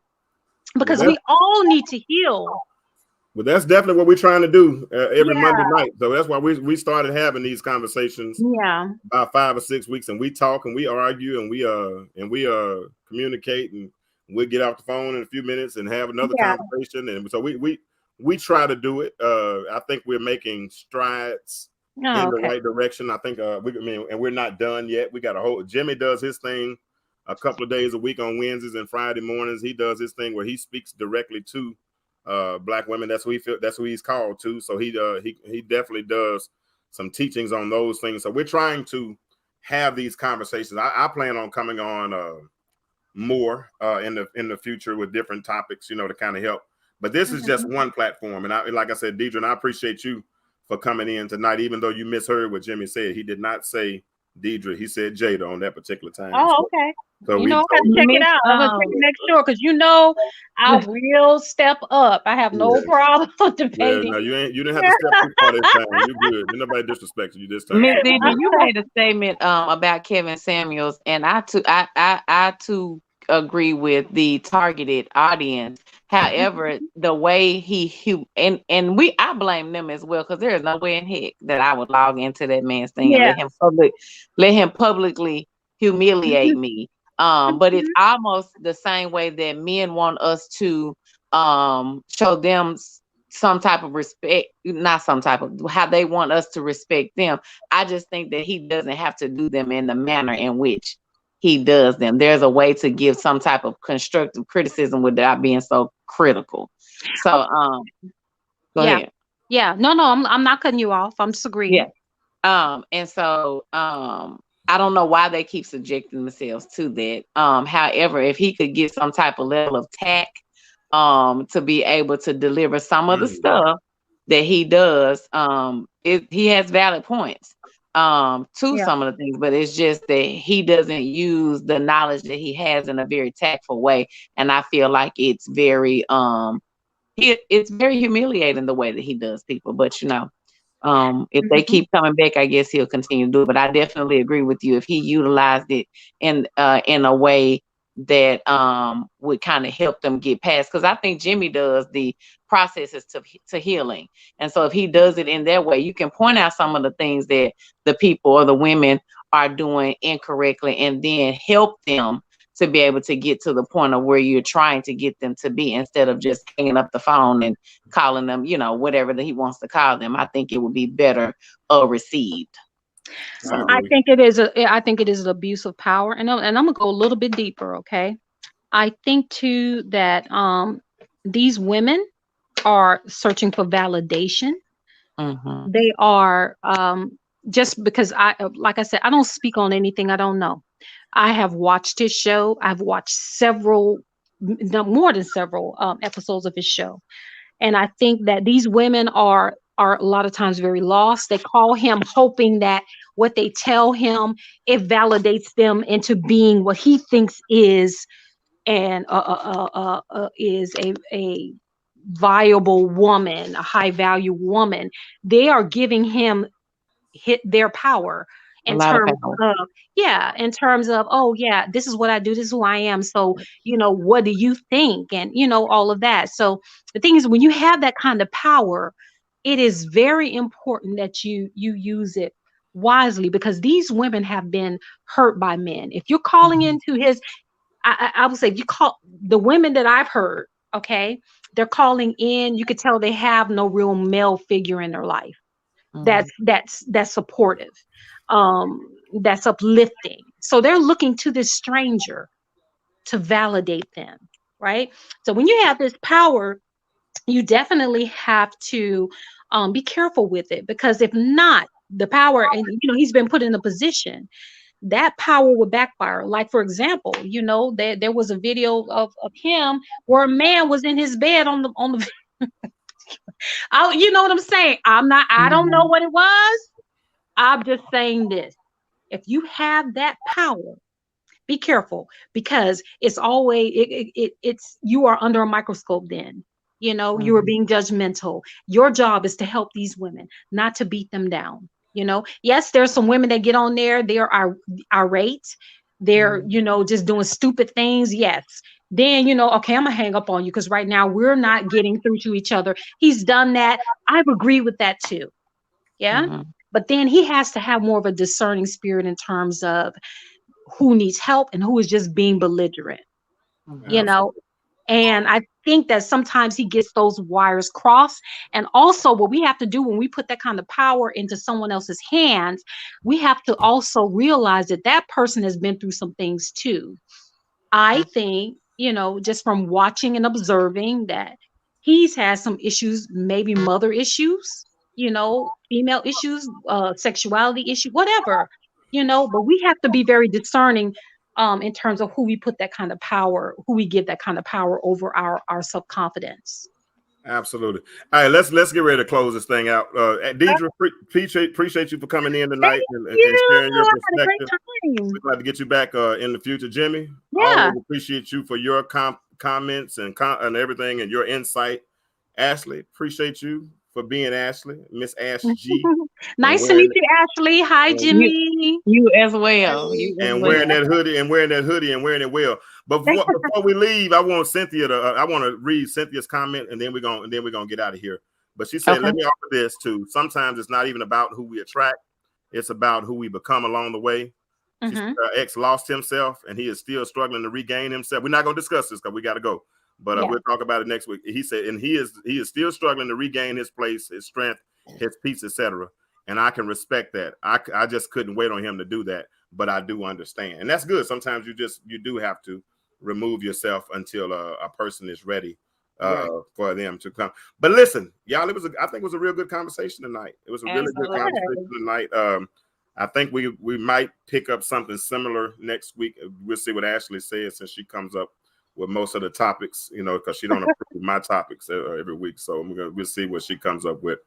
I'll be trying to massage their minds with you. Yeah, well, hey, did you ain't see my new hood? You didn't see my new hoodie with mind massage on it, did you? I did. Yeah, but it's coming. I promise y'all. Hey, but for real though, it's been real, y'all. If anybody want to order any merchandise this week, y'all give me a call. I got shirts, hoodies, long sleeve tees, all those types of things. Y'all reach out. Listen, y'all, and he get them to you super quick because I literally ordered this. I think like it's Friday. Thursday or Friday. Yeah, I got it made for you Friday, I think. And I jumped out of my car at the mailbox, ran, got it because I wanted to put it on because he said it may be here. So listen, y'all, get these hoodies, get your shirts. Just support. If you're not a hoodie person, if you're not a t-shirt person, some people don't like to wear t-shirts. Go ahead and donate. The Cash App is on the screen. Send them a Cash App. Bless the man. Pour into him. Yeah. But it's been real, y'all. I will definitely be ordering mine. All right, sounds good. It's been real. Jimmy, we're gonna do it. Jimmy, you on what time Wednesday? Hey, y'all come on, follow me, ladies. I come on Wednesday and Friday mornings at 9. I will bless you. I promise you. I'm going to give you insight on how these ignorant black men are acting a damn fool and how y'all need to avoid them and get the right man. Y'all, you gonna stop picking on us, Jimmy. I promise. I'm gonna have to come all the way to Little Rock to fight you. I'm gonna come all the way to Little Rock. I can fight you. Oh, Jimmy. He's a beast. He's a beast. But it's been real, y'all. It's been real. We're gonna do it again next week, same time. Tell her, y'all, get more people in this conversation. They need to be a part of this conversation. Absolutely. These are good conversations, and we really try to get everybody's perspective. And we're enjoying ourselves. But remember this: I always ask y'all the same question when we go out. The world is changing. Why do you remain the same? Y'all have a good week. We'll talk to you next week. Peace.